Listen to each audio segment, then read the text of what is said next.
All right, before we do anything, we do need some more water. So, the first step before filling this res back up, it's unbelievable how much it drinks. I think I filled up a week ago, so according to this measurement, this is a 70-gallon res, which is a little tight actually for this sized flood table. This is a 4x8 flood table. I should use a bigger one, probably like 100 or so, because it does run below the threshold I try to flood to pretty quickly. But let me show you quickly before I do a refill. So this, where's the markers on this guy? I think they're on the other side.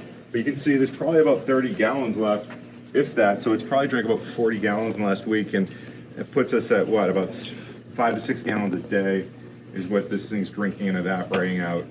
All right, first things first, let's pop this guy. So I've made the mistake of filling up the res while there's water in the flood table. And then what happens is when you then flood the when the flood table then drains out, it overflows the res. So whenever you're filling up your reservoir, make sure to drain it out. Tell us about this pot you're draining into. For sure, yeah. I guess I probably don't need this thing in the middle. This was just to maintain the structure of the fabric. But I used to try to like filter water going back in from the pump, so you worry about the pump jamming up. Instead, I just put this bag, which when the water drains into here, it's collecting debris and preventing it to going into the rest of the res. So it kind of concentrates all the sediment into this one pot and then drips out. Here's where the pump is. So I do, the stuff on the outside, I take duckweed and from the fish tanks, and occasionally just put it in the res itself. Because there's not much light, it slowly dies over time. But breaks down, gets back in the flood tables. It hasn't jammed it up yet, so, you know, kind of undermines this, but I worry more about like really chunky stuff getting in there and building up over time. So show me one more time how the pump works. Sure. So the pump right here. Oop, got this loose. So I try to get this out of the way normally up here, but so the pump is right down here. And I'm using, I think this is like a 250 gallon per hour pump. I've used more than that, and what happens is when it comes up here, it actually fires out and sprays everywhere. If you use something like 500 or more, it kind of overdoes it. So it comes out of here and spurs out. It's on a timer right here. I kind of moved to pretty random intervals. I should clean that up, but right now it is off. And it probably turns on about 6 times a day, somewhat randomly, different lengths of time between 30 minutes and an hour. And I've messed around with 15 on, 15 off. What I find more than anything that's important is just keeping water moving. So some people, when they look at this, like, what's the dryback period? But for me, it's not about dryback, it's about maintaining oxygenated water. So moving it up and down as frequently as possible is really the ideal for me. So right now, so you can see it's pouring up here and it's just flooding right back. But normally I put these spacers in here so the water rises to about here, overflows, and then once the timer turns back off, it flows. I'll show you. Let's turn this guy off. That's the off position. You can hear it and you can see it's going to drain backwards. But let's pop this guy out. But because I'm going to be filling up the tank, I want to make sure all the water from the flood table is already back down here so I don't have a flood afterward. Because imagine if this was full and I fill the res up to the rim, when it drains backwards in here, it overflows. And I've made that mistake foolishly a couple times. The other thing to keep your eye on is the debris like this. Now the cool part about this system, I can just toss it in there and it'll break down and feed back into the system. But I do worry about it jamming up, you know, especially it can clog up. But one of the nice things about flood and drain, right, is let's just say it clogs right here, right? Let's say we have a clog, a leaf covers. It's gonna flood. And now, right now, and as soon as this pump turns off, water's gonna start draining back through there, suck the leaf off. And let's say the leaf tent adheres to here. Well, once the pump starts pushing again, it pushes the leaf off. So the cool thing about flood and drain, from my experience, is they're really hard comparatively because the water's going back and forth. You don't have jams and clogs. You know, you have that two-way flow, so anything that jams is gonna flow in the reverse direction eventually, and you don't have a problem, which is awesome. So I've seen these systems, you know, I've been running these, and you can see this is not like a crystal clean system. I'm using earthworm castings over here, and it's pretty mucky. And I've used this with aquaponics flood and drain, and unlike other systems like recirculating hydro systems, flood and drain to me is the most reliable. It's the safest, lowest failure. And I actually think it works the best because I think plants naturally will have, rising and lowering water levels in the root systems. I mean, a lot of these plants are plants that pretty much grow on top of other trees and whatnot. Epiphytites, I can't remember the term. So maybe it doesn't apply to them, but either way, it seems to work to maintain that oxygenation of water. But anyways, nonetheless. Which ones are the earthworms? Yeah. Let me show you those. So these are red wigglers primarily. There's probably some European night crawlers. I'm trying a couple different mediums. This is the biochar medium. So because the water is drained out, they're pretty low in the bag. Here's some of them. But I've been actually putting some granular fertilizer in Wow. here. So their And they look great. castings get washed over by the flood table and are another food source for the plants. Exactly, yeah. So they're breaking stuff down in the water. There's a So bunch of them. cool. Oh, let me see. And so let's put some food in there for them. We can either put some dead leaf matter that we have. Maybe put this guy here. They look a little hungry, right? Come on, Joe. Where's our, man, we cleaned up so well. I can't even find some dead leaf matter right now. Do we have a bucket of compost anywhere? You want to add some granular fertilizer in? Let's do a real feed. So I'm just add, I'm not going to add too much. I'm just going to add this organic granular feed right here. Pretty even. Nothing crazy. These houseplants don't need to get lit up. I'm just going to pour it right in here. I'm going to bury that back. And they'll love that. The other thing, I have a theory about having these in here, protecting the plants from other pests, and I feel like it's starting to work. We were having some mealybugs. I'm not seeing them around here. But what you do often see is fungus gnats. And I think that basically in a composting section like this, you're going to have predatory bugs eating the flies and maggots and whatnot in here. And those things they're eating in the compost, they're not eating plant matter, but those same predators will eat things that eat the plants. So basically you have this population of predatory bugs living in the compost area, and they're gonna venture out over time. And if they find something like a mealybug, a spider mite, or an aphid, they're gonna eat it. So basically these systems, not only are they feeding the table and all the plants in here, but they're also providing an ever-going source of predatory bugs to protect the plants from pests. So I've just found whenever I started noticing, especially like living soil growers, way less frequently have pest issues, particularly spider mites, and I think there are a lot of predatory mites living naturally at the surface of living soils. Do you want to show us what the water source is? For sure. So right now, I'm starting to pump water from this bucket, which was from a fish tank. But let's just get right to it. So I'm just going to take this pump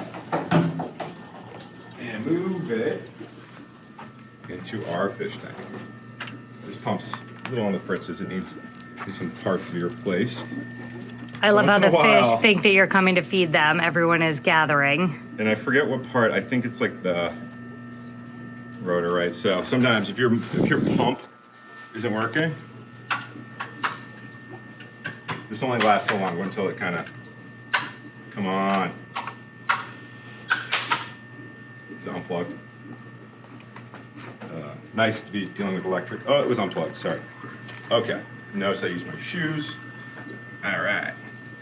So, one little hack, like if you don't want to risk, if you're like me and maybe you forget stuff, I try to put the pump at the lowest point I want it to drain to, right? So I've made the mistake of putting it, all the way at the bottom of the tank. And what happens, you guys see that? Sorry, I should have indexed this. What happens is your pump, if you walk away and forget, it's gonna drain all the way down there. So I'm putting it to the level I actually want it to drain to. I want about a third of the water out of here. So right to there is probably good. Do a little higher. And this is cool. This is the original system that kind of inspired the flood table. And there wasn't enough room, but we started setting this up here and putting plants in biochar to see how it would go. My hunch was I had been mixing biochar with clay and it was working well, and I wondered whether using straight biochar would do even better, you know, particularly for the fish, because it acts as, you know, a great filter. It locks up a lot of the, you know, particulate. It's got a high cation exchange capacity, so heavy metals and even nutrients to the plants, but what are toxins to the fish, you know, get absorbed and kind of balanced out. And it's been going really, really well. You know, it is slightly alkaline, so I have to monitor pH more than I have. I noticed in the flood tables over here, particularly, this one seems to stay pretty well around 7 when I check, but my hunch is those plants over there would be doing better, A, with more food, and B, with a slightly more acidic pH. So we're gonna go check out the water over there once it's filled up, make sure the pH is right, and then add some salt fertilizers, actually. I love it. I'm gonna follow this pump to this tube.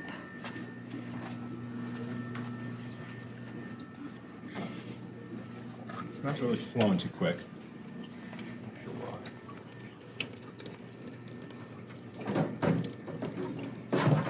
That's good. Going? Yeah, now it's flowing. I think there must have been a kink. Whoop, a piece of something just came out. Cool. Oh, a couple pieces just came out.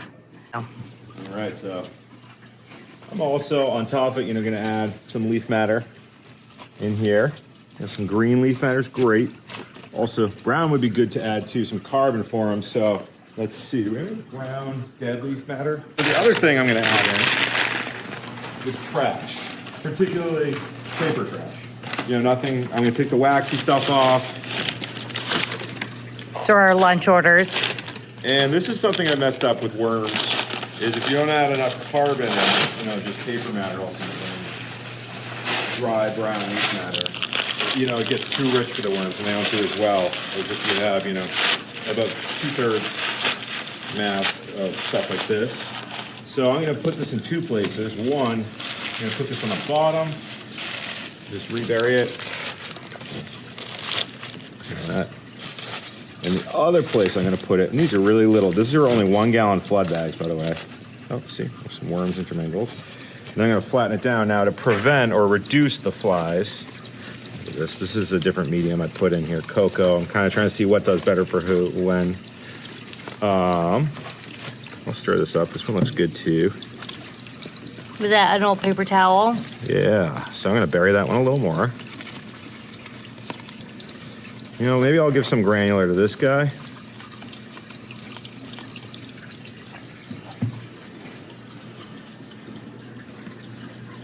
Just another shot glass, which is what, about 30 mLs. Let's see, yeah. I think it's an ounce, yeah. Yep. Which is, I think, 25 mLs, right? Pour that in there. Stir that down there.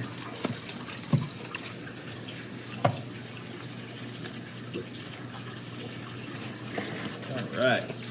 I'll water these guys in a little.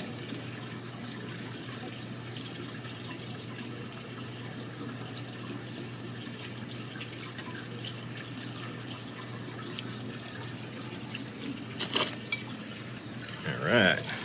Now I don't want to wash it all out right now, but I do want it to be wet and filled.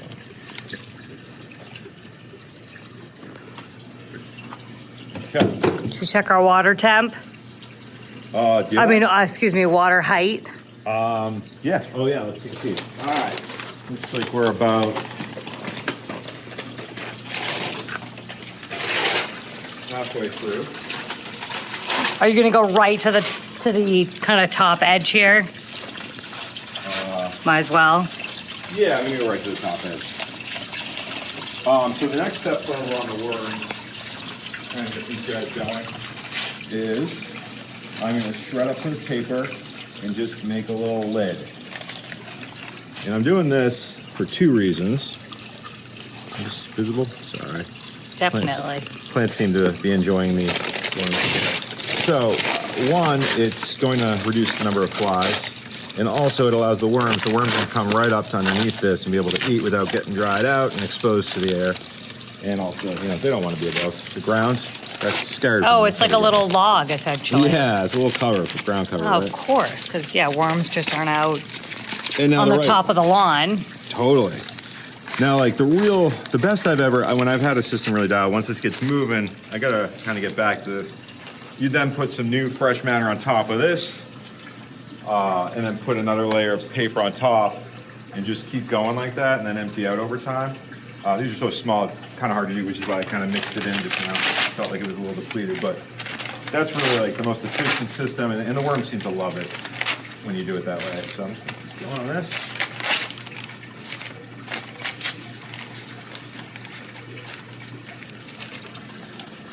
I'm gonna water that down. A little more.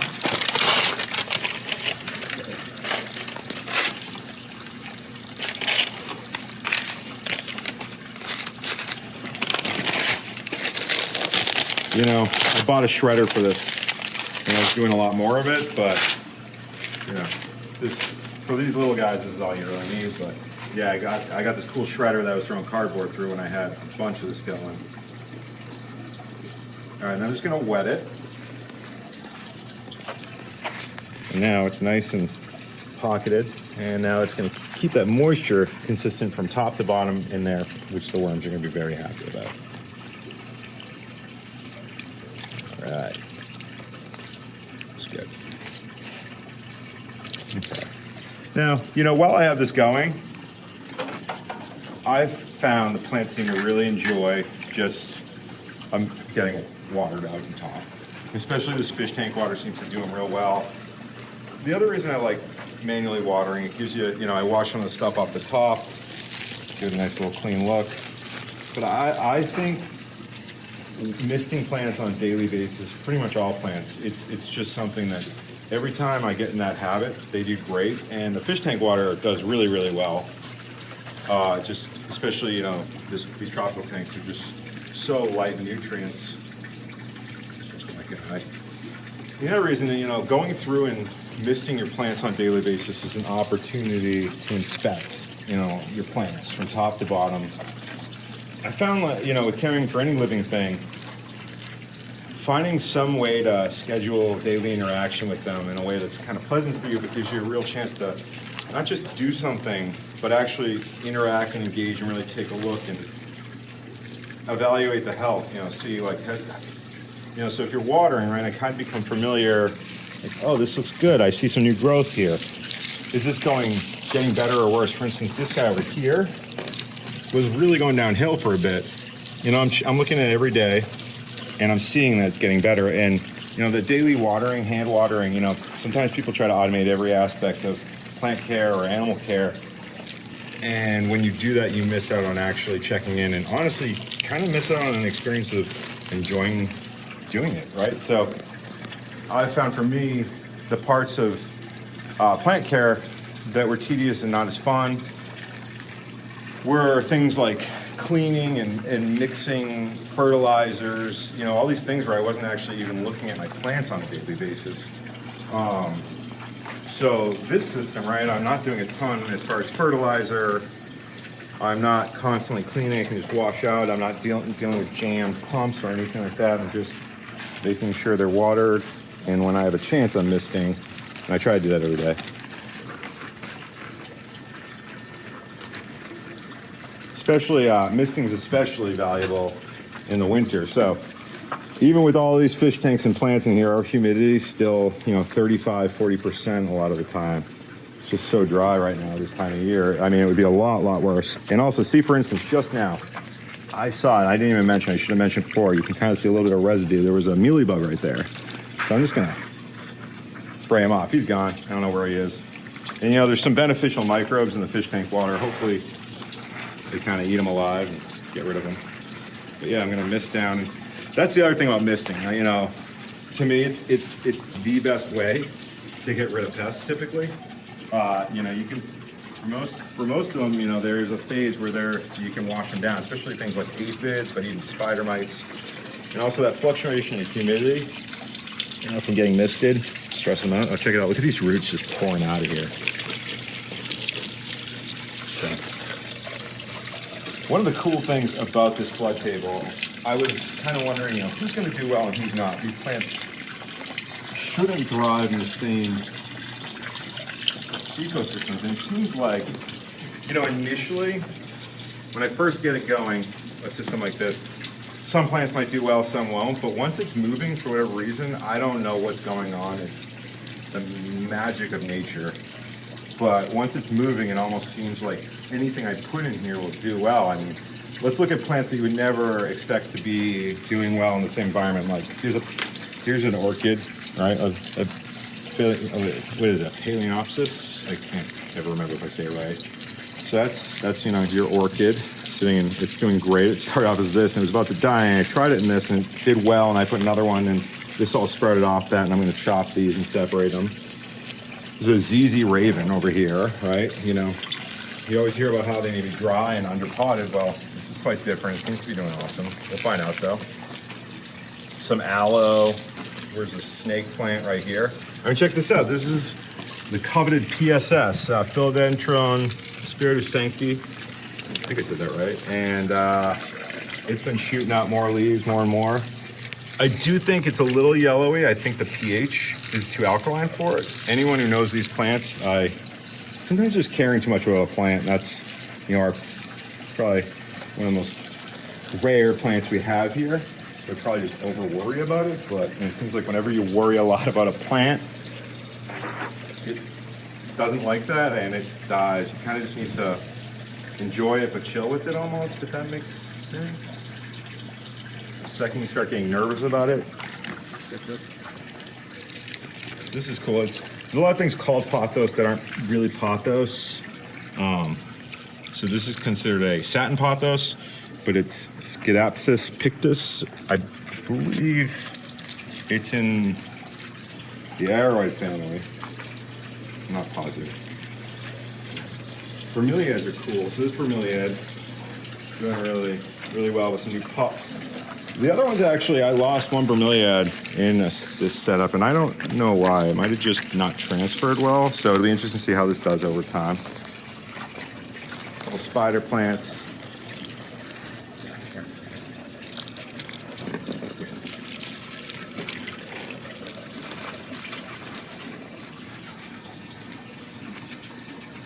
Another thing, I used to set the flood levels, so this is starting to get full. Almost there. And I used to set the flood levels, and I'll still maybe on occasion do this, but I used to set it all the way up to the surface.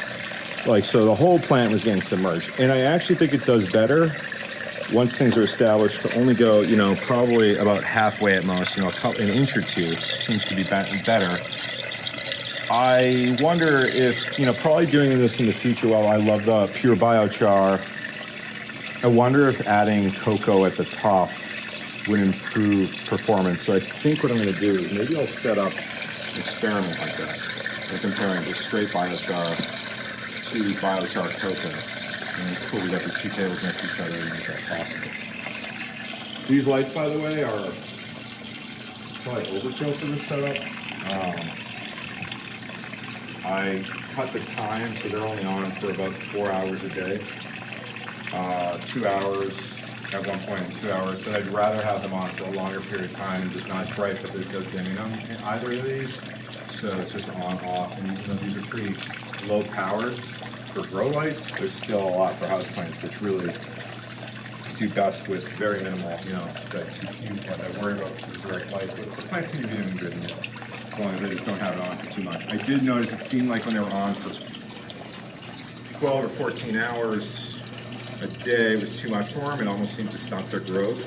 But I'm wondering if I could ease up now a little bit more than I'm doing and see how it did, but I'm not sure.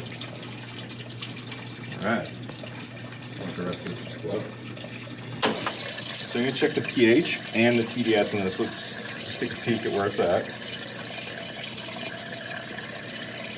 Here it is. It might take a sec. And I want it to be somewhere between 6.5 and 7. So it's a bit alkaline. My guess is going to be around 7.6 would be my prediction. Let's see where it stops. Okay. Come on. Am I right? And I was just guessing that, to be totally honest, based on how the plants were looking. They're looking, and I've noticed it drifting. I had pHs down to below 7 a few weeks ago. I guess partially I guessed that because I knew it was higher before, and things tend to drift back for a bit when you pH down. This biochar seems to be bringing it up to around here, 7.6, okay, 7.7. So it's pretty alkaline. So at that point, you know, some of the nutrients aren't going to be absorbed as easily. It's even going to change the microbial, you know, dynamics in here. So I'm going to feed first, though. I'm going to check the TDS. I'm going to try to get the TDS, which is basically how much the total dissolved solids. And I check, what you're really measuring is there's these probes right here, and the amount of electricity that moves through is multiplied by 500. So it's electroconductivity times 500, and that gives an estimate of your parts per million. But let's just say you poured a bunch of metallic stuff in here. The actual parts per million could be 100, but it would be saying 500 because it's so much more conductive. You'll notice in like something like this, even though it's really cloudy, the stuff that's in the water isn't as conductive. So you expect the ppms are basically off in the wrong direction, if that makes sense. So this is at 300. Okay, so not super low, but definitely low.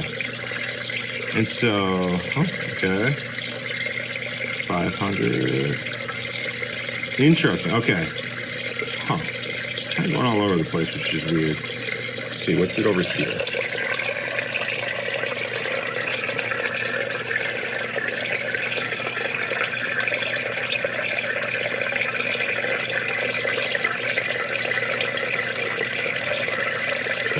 Okay.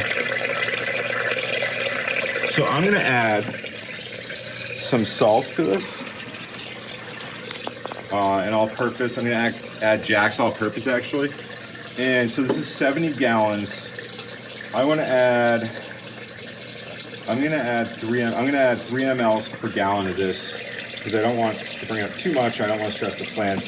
So I'm going to add 200 milliliters of Jack's all-purpose to this. Let me go scoop that out. So I'm actually going to add 2 mLs, I decided, per gallon. So I'm going to add 140 mLs to this. So that's the 150 right there. So just below that.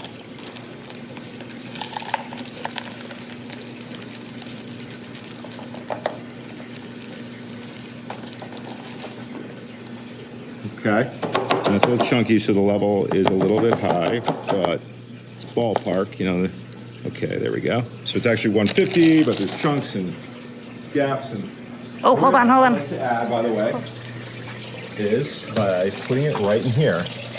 So you can see what it's doing, and it's just going to stir it as it goes. Which is nice. So as the water is draining back, because you have to worry if it's just sitting in clumps, it might not spread out evenly.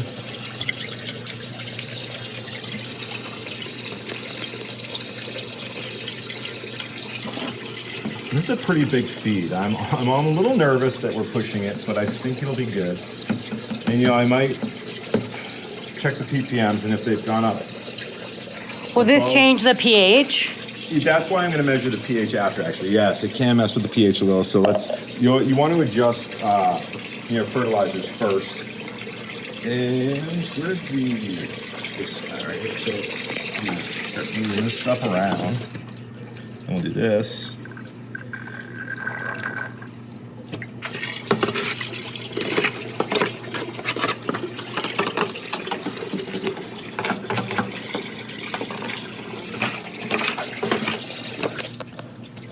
By letting it flood for a moment, and then here, I'll use a scooper too. Missed some. One other thing I'd say that I really have learned to do is I love when these flood drain systems, when the drain is below the res, right? Because let's say this was slid out and the tubing, went to the side, and all of a sudden there's a leak here, you could drain out your entire res onto the floor because there's a small leak over the weekend. So having it directly below it really significantly reduces the risk of you having a flooding issue. But you can see how easy mixing fertilizer is, right? I'm not hand watering stuff. And it's just pleasant. I also love the elevation of the table. It makes life way easier. Alrighty.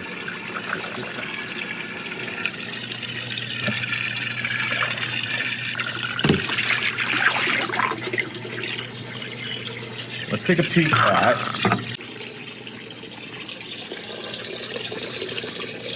Okay, so this is just, emptied out here. So my hunch is this is inaccurate because that's pretty high.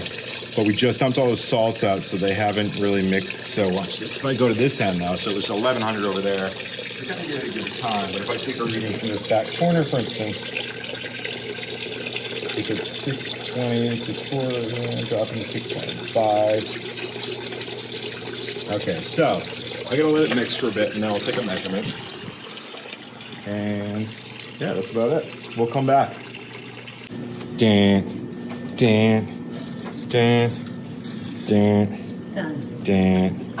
All right, so we've waited overnight and let it stir, and you can see just kind of letting it circulate. And I have it flooding just a tiny bit. I wasn't worried that this would burn it, but I didn't want to fully submerge the plants in this in case it was too hot, which I'm expecting it to be, so let's check it. I put probably twice as much salt in as I should have, but I'm gonna use that to water out into some of the plants I know could use it. I'll show you in a sec. And then I'm gonna dilute this one further. So let's check it. So it is reading 1070, which that would be good if these plants were all aggressively growing and flowering out, but it's probably a little hotter than I want it to be for this. I want this to be it feels, I was running it at like 500 to 600, but my hunch is doing a little higher than that would be good. So I'm gonna try to get to 750. I thought about it overnight. Originally I wanted 600, which has been where I've been targeting, but I wanna try pushing up a little. I see more signs of deficiencies thinking about it than I do of toxicity. I'm not seeing any signs of over-fertilization. So I'm gonna push it a little further, 750 to 800. All right, so I'm about halfway empty on this reservoir right now, and that's great because that's about perfect. I'm gonna top off with water from the aquarium, the discus tank over here, which is great because it's really low ppms, around 150, and the pH is around 6.4. So this would be great because that way I can get this pH a little further down. I added some citric acid to bring it down a bit, and I'm hoping the water will get to around 800 ppms, and pH probably right around 7, hopefully. If I need to adjust it either way, though, I'll do that afterward.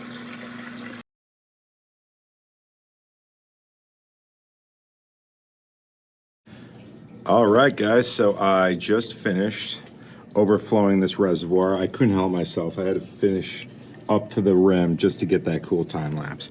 So it overflowed a little, but that's all right. Let's check the pH again and see how it's doing.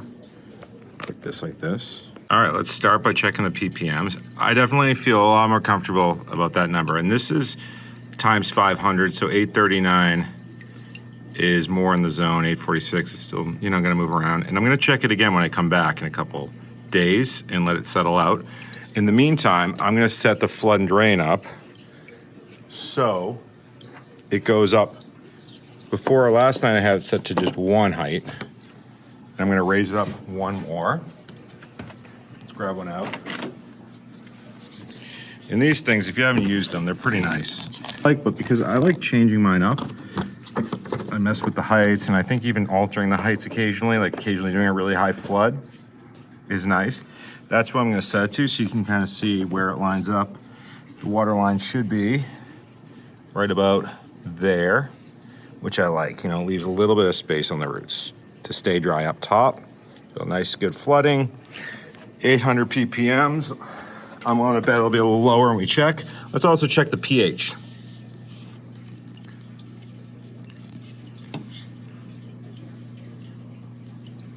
That's beautiful. I really like where that's sitting. Slightly acidic. That's gonna maximize the available nutrients for uptake. Let's check on it. Let's see how they look in a couple days.